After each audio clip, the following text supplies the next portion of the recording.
गांव की पंचायत में भी फैसले हमेशा औरतों के खिलाफ ही रहते। मैं जो फैसला सुनाता हूँ वो भगवान की आज्ञा होती है। इस लड़के ने अपने मन से शादी करके अच्छा नहीं किया। लड़के को घर भेज दो और इसकी शादी इसकी जाति की किसी लड़के से करवा दो।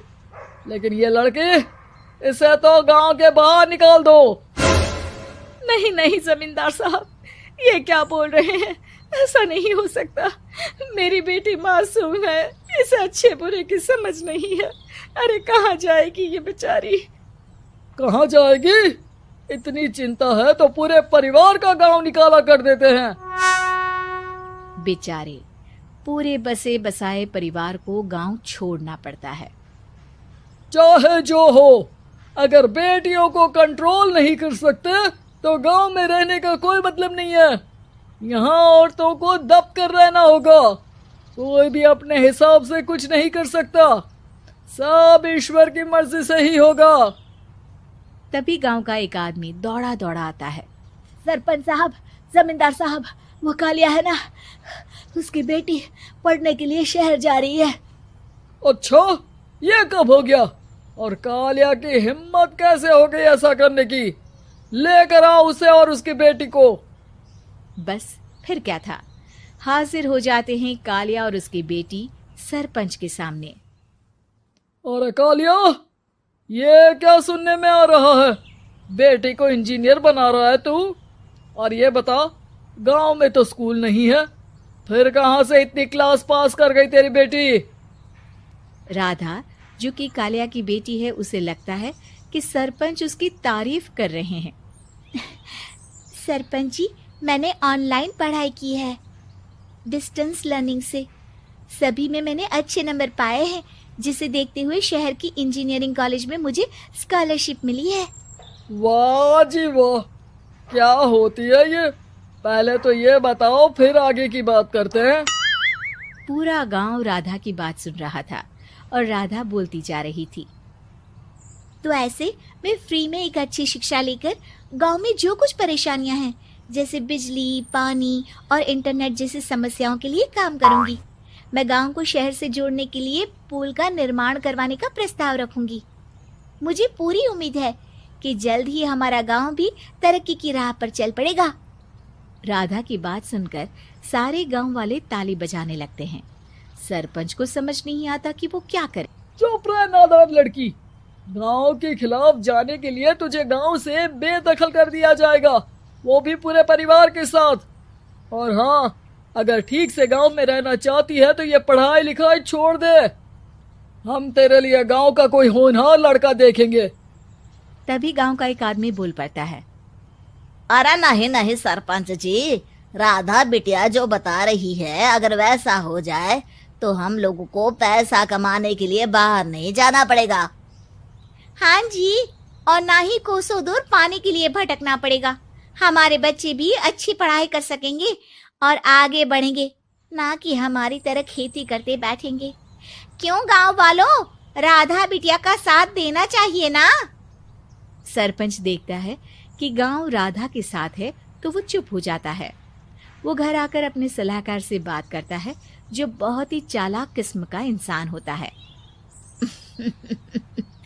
अरे सरपंच साहब, आपको बहुत ही होशियारी से काम लेना पड़ेगा। एक बार गांव तरक्की कर गया, यहाँ के बालक पढ़ लिए तो कोई ना पूछेगा आपको। और फिर ये जो बेटा और बेटी है ना आपके, इनको भी आम लोगों की तरह ही जीवन जीना होगा। हाँ, लेकिन करे तो क्या करे? वो ना आप मुझ पर छोड़ दीजिए, बस मैं जैसा बोलूं करते जाइए।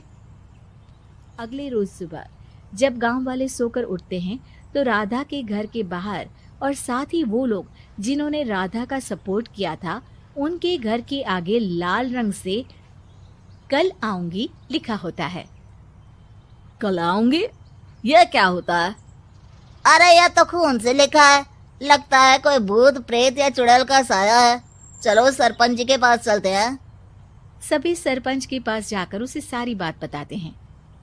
अरे ये तो बड़ी मुश्किल की बात है। चलो, मैं एक बाबा को जानता हूँ, उन्हें बुला लेता हूँ। सरपंच बाबा को लेकर गांव के घर के बाहर जाता है। ओहो, तो ये वो चुड़ैल है जो उन लोगों को निशाना बनाते हैं जो गांव को बदलने का सपना देखते हैं। वो गांव को ऐसे ही संपन्न देखना चाहती है। वो नहीं चाहती कि कोई बाहरी यहाँ का कायाकल्प करे। क्या तुम लोगों में से किसी ने गांव को बदलने की सोच रखी है? तभी राधा की माँ रोते रोते आती है। मेरी राधा घर से गायब हो गई है। अरे कोई तो बचाओ, मेरी बच्ची कहाँ गई?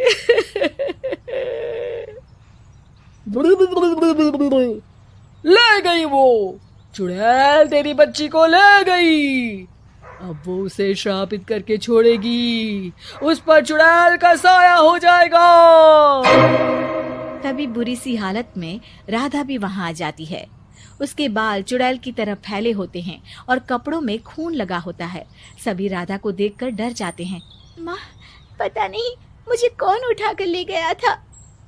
अरे दूर दूर हो जा चुड़ैल, अब हम लोग इस गांव में नहीं रुकेंगे। अरे कैसे बातें कर रहे हैं आप? कल तो आप मेरे भरोसे गांव का हुलिया बदलने, अपने बच्चों को पढ़ाने और तरक्की उन्नति की बात कर रहे थे, तो आज क्या हो गया आपको? ये फिर तुम लोगों को बहकाएगी। ये चुड़ैल गांव में आ चुकी है। ऐसे ही ये तुम्हारे घर के बच्चों को भी ले जाएगी। गांव वाले राधा को गांव से बाहर निकाल देते हैं। उसके माँ बाप रोते रहते हैं, लेकिन गांव वाले नहीं मानते। मैं भी अपनी बहन के साथ गांव के बाहर रहूंगा, लेकिन वो पढ़ाई नहीं छोड़ेगी। वहीं सरपंच के घर पर सलाहकार कहता है। देखा, सांप भी मर गया और लाठी भी नहीं टूटी। लेकिन अगले ही दिन सरपंच के घर के बाहर भी वही शब्द लिखे होते हैं। और फिर सरपंच की बीवी कहती है, हमारी बेटी को किसी ने अगवा कर लिया है। तभी राधा का भाई वहां आ जाता है। अरे गांव वालों, मैंने सरपंच जी की बेटी को देखा था। वो चुड़ैल उसे उठाकर ले जा रही थी। अरे क्या मजाक कर रहे हो? नहीं नहीं सरपंच जी, आप नहीं जानते। वो चुड़ैल अब आपकी बेटी में आ जाएगी, जैसे राधा के अंदर आ गई थी। तभी सरपंच की बेटी वैसी ही हालत में वहां आती है जैसे राधा आई थी। पापा, पता नहीं कैसे मैं गायब हो गई थी। चुड़ैल, इसके अंदर भी चुड़ैल का साया है, मारो इसे। अरे नहीं नहीं, इसे भी राधा के पास गांव के बाहर ही भेज दो। अरे चुप रहो, मेरी बेटी कहीं नहीं जाएगी और चुड़ैल बुड़ैल कुछ नहीं होता है। अरे कैसे बात कर रहे हो सरपंच जी? आप तो बोल रहे थे कि आपका फैसला भगवान का ज्ञान होता है, तो अपने पर बात आई तो अब आप ऐसे बोल रहे हैं। अरे ना ना ना, आपको अपनी बेटी को त्यागना ही होगा। अरे बुलाओ बाबा को। राधा का भाई बाबा को ले आता है, जिसे अब गांव वालों के डर के कारण सच बोलना पड़ता है।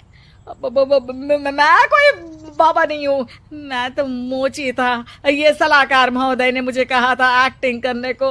अब वो मुझे पैसे देने वाले हैं। अब मुझे माफ कर दो। गलती हो गई, मुझे माफ कर दो। तभी वहां राधा आ जाती है। देखा सरपंच जी, जब गांव के बच्चे साक्षर होंगे तो आप जैसे लोगों की चालाकी नहीं चलेगी।